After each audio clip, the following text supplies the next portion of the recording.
These are the phases our machine went through. As you can see, the first plan is kind of close to the plan we have now.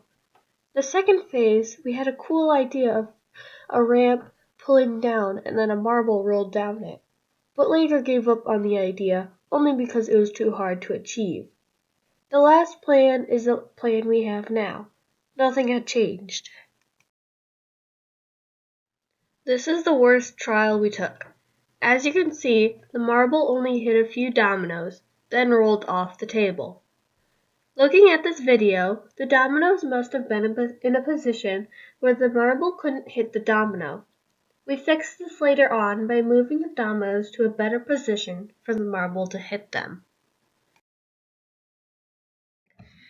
This is the trial that went okay. It could have gone better, but still was not that good. We had to push the car and cup, but the video got cut off when we pushed the cup. The dominoes didn't have enough force to push the car, and the car didn't have enough force to push the cup. We fixed this by putting the dominoes further from the car and winding the car further so it goes faster.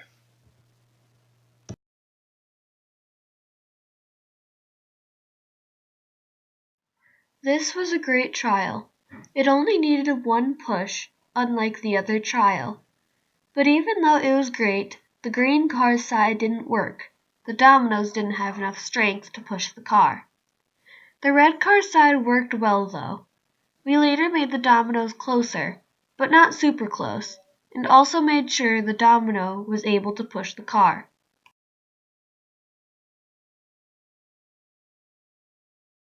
This is the best trial we took. In the video, everything went as planned and everything worked perfectly. Nothing went wrong, so we had nothing else to fix. We also decided to add music because this was our final trial.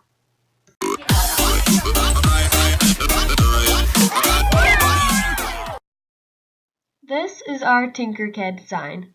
We took pictures from different angles so you can see the machine design from all sides. It has everything we had from the machine, even including the actual board. The red on the bottom by the bucket isn't supposed to be there though, so just pretend it isn't.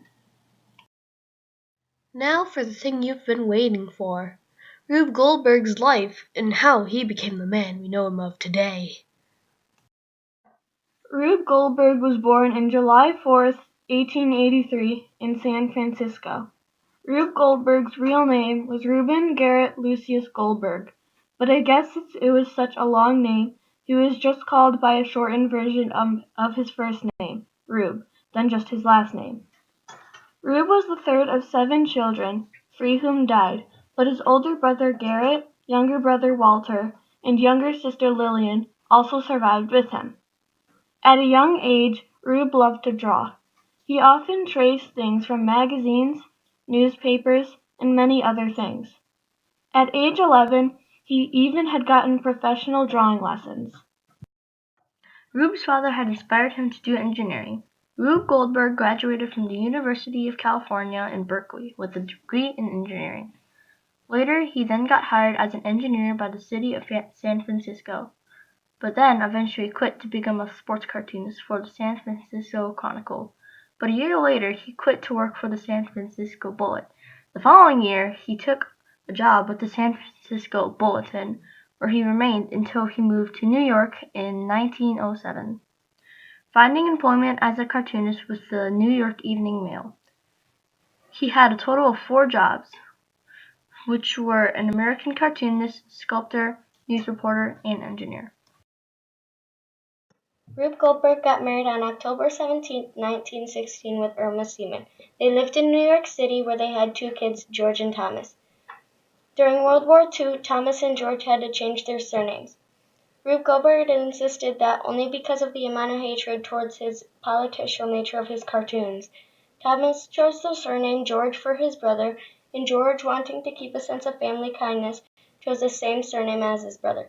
George and Thomas got married, and now they have kids of their own who run a company called RGI, Rube Goldberg Incorporated, to maintain the Goldberg name. We know what a Rube Goldberg machine is because of what Reuben Garrett Lucius Goldberg did when he was still alive. Rube would make cartoons or comics about these machines and contraptions, that would make a simple task into a hard mission.